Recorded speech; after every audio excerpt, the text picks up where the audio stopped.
सौदा। एक दिन एक गरीब ब्राह्मण ने अपनी पत्नी सांदिली को बोला कि वह घर में मेहमानों को बुलाकर उन्हें खाना खिलाए।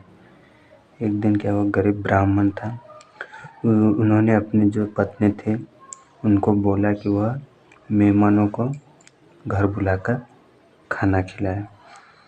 जो उनकी पत्नी सांदिली ने सोचा, मेरे पास सस्ते तिल के बीज है, मैं मेहमानों के लिए उसी से कुछ बना देती हूँ।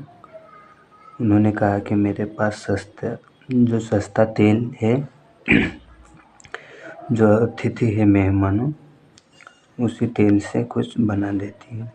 ऐसा सोचकर उन्होंने उन्हें साफ किया और उनके छिलके उतार दिए। उसके बाद वह घर के दूसरे काम करने चले गई।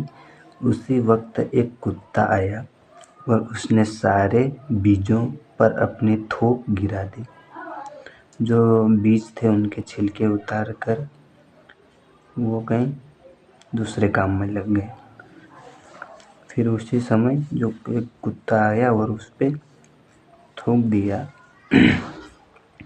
सांदिली ने बीजों को देखकर अफसोस किया और सोचा, मेरे पास तो बस यही बीज थे।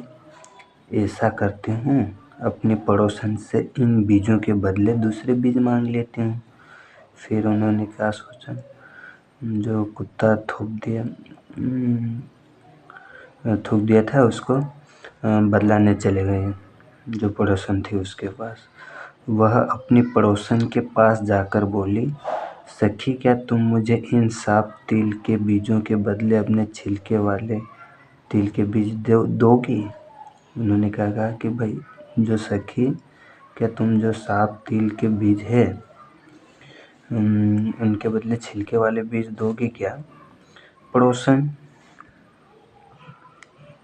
पड़ोसन मान गई, पर उसके बेटे ने उसे रोक दिया।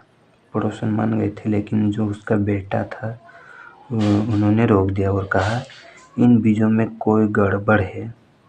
छिलके वाले बीज लेकर बिना छिलके वाले बीज कौन देता है? तो उसका बेटा रोक दिया कि भाई जो छिलके वाले बीज लेकर बिना छिलके वाले बीज कौन देता है।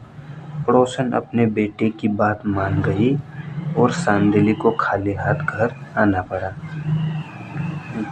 जो उसकी मम्मी थी वो अपने बेटे की बात मान गई और उसको जो एक गरीब ब्राह्मण था उसकी पत्नी थी, उसको खाली हाथ वापस लौटना पड़ा।